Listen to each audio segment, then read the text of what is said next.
Thank you for joining me again on The Pulse, Politics in a Heartbeat.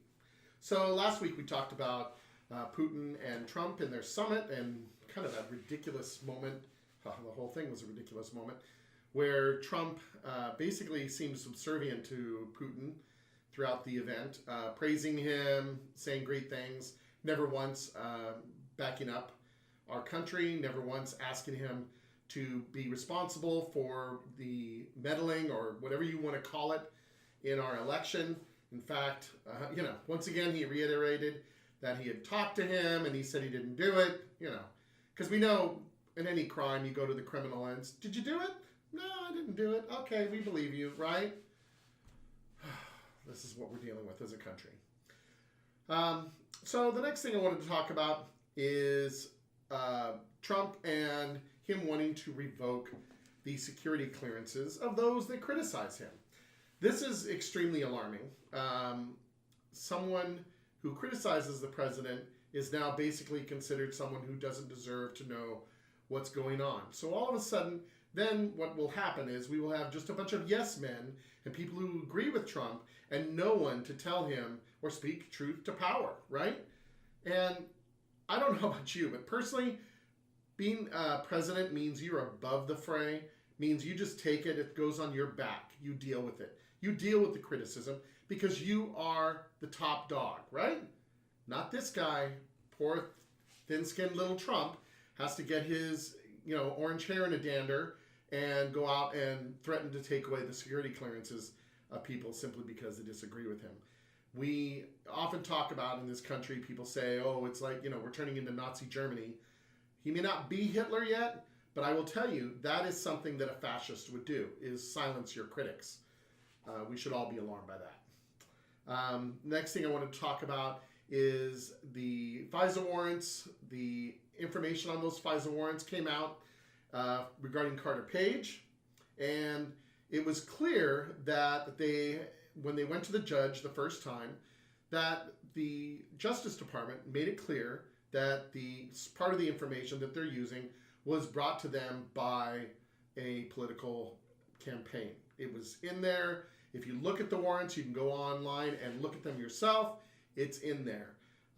So all the shenanigans Devin Nunes was claiming in his little letter, even though he never even saw the FISA warrants himself, claiming that, they weren't transparent to the judges on this, is false. As in, all of this is false. All the witch hunt, all of this stuff that Trump and his goons are claiming, it keeps getting proven left and right that what they're saying is wrong. Just to be clear, the Justice Department went to not just one judge, but they got the FISA warrants renewed. They were all renewed and originated by Republican judges. Judges appointed by Reagan, George W. Bush, and H.W. Bush, Bush's dad. So to sit there and say this is some Democratic conspiracy is a pile of BS.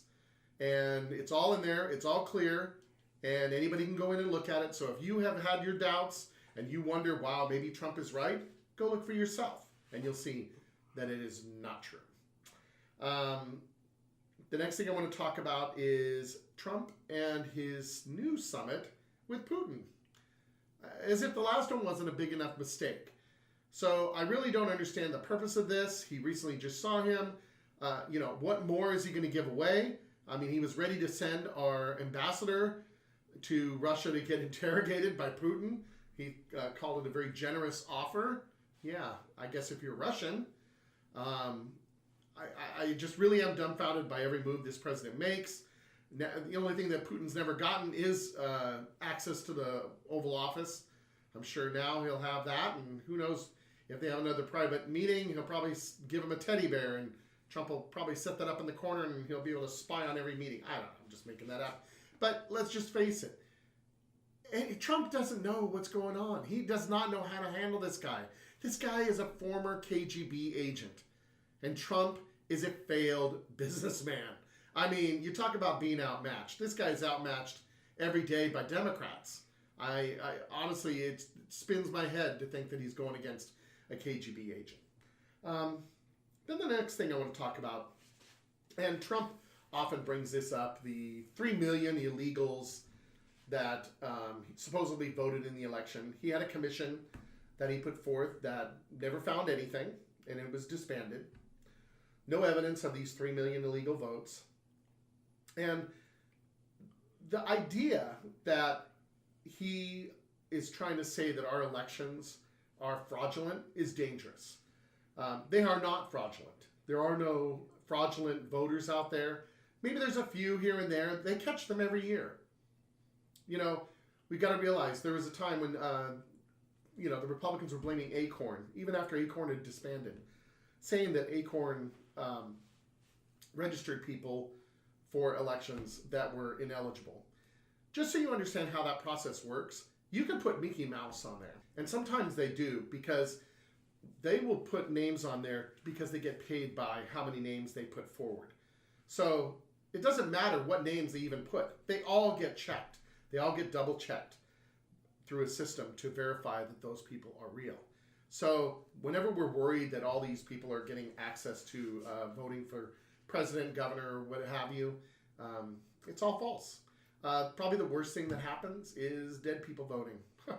That happens because somebody dies between elections and somebody in a family votes for them using an absentee ballot. That's probably the worst thing that happened in this country. Certainly not 3 million of them. And certainly not all of them would have voted for Trump. What the real problem we have in this country is not illegal votes. We have a problem with people not voting. That is the problem in this country. We make voting difficult for those that have difficulty getting to polling places and being able to register. We also don't make it easy to just vote in general. I often wonder why why every election isn't mail-in. Why do we even have to go somewhere? Oregon does a mail-in vote. It's very successful. They have a higher percentage of people who go out and vote. We need to emulate that as a country. We need to make voting easier for people to get out there. In fact, we need to encourage people to go out and vote. I often hear people say, I don't get involved with politics, as if that's something chic or something stylish to say. No, you're actually kind of giving up your duty as a citizen by not going out and vote. Everyone should try to be as informed as possible on every election that our country has. It's the one duty that we really have. And I can't tell you, I don't know of anybody who's really pleased with any aspect of our government as a whole. If you're unhappy, the first thing you should be doing is educating yourself and learning about the candidates, learning about the issues. That's what needs to be done, not disengagement. You need engagement. So people say they don't want to get involved, right? Well, that may be a luxury that you can no longer afford. We have judges being appointed now by the Trump administration that can roll back a lot of people's rights. Gay and lesbian rights for marriage could be rolled back. Abortion rights could be rolled back. A whole slew of rights could be rolled back simply by appointing judges, not just the Supreme Court, but other judges. Mitch McConnell and Trump are hurriedly trying to fill every judgeship that they can in order to get right-wing judges out there that will work against the people. And I can hear some of my conservative friends saying, now that's not true. They don't do that. Look, we have judges right now. In fact, this Supreme Court votes with corporations more than people 99 times out of 100. They are making votes and decisions that take away the rights of the people. You may not be a big union fan, but unions are what gave us our 40-hour work week, which lets us get vacations and paid holidays. So whether you like them or not, they're what is responsible for us having those rights. Recently, unions were just basically gutted, and it was said that basically people don't need to join a union if the shop is a union shop. That takes away all the power of a union. So really, it puts every worker on his own versus a corporation that has a slew of attorneys, a slew of HR representatives that know exactly how to handle each one of their people by themselves. Ever sign those agreements that say for arbitration, you're basically waiving your rights. As workers and as U.S. citizens, we keep losing those rights. And not only is it judges, but we also are losing rights through our legislative areas.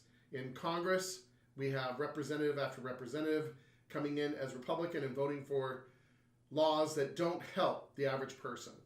So whether or not you think that you should get involved, or it's stylish to get involved in politics. It's really a luxury that you can't afford any longer. And I'm just going to ask you to get involved, or if you're watching this and you felt anything I said was compelling, have someone else watch it. At least plant some ideas in their head. We need to get people involved. We need people to want to make things happen in this country. There is so much going on, and really, I hope that over the next few months I can help educate you and let you know what is going on, some of the hot button topics that maybe you did hear about and want to know more detail, or that you hadn't heard about at all. So thank you for taking the time with me today, and this has been The Pulse, Politics in a Heartbeat.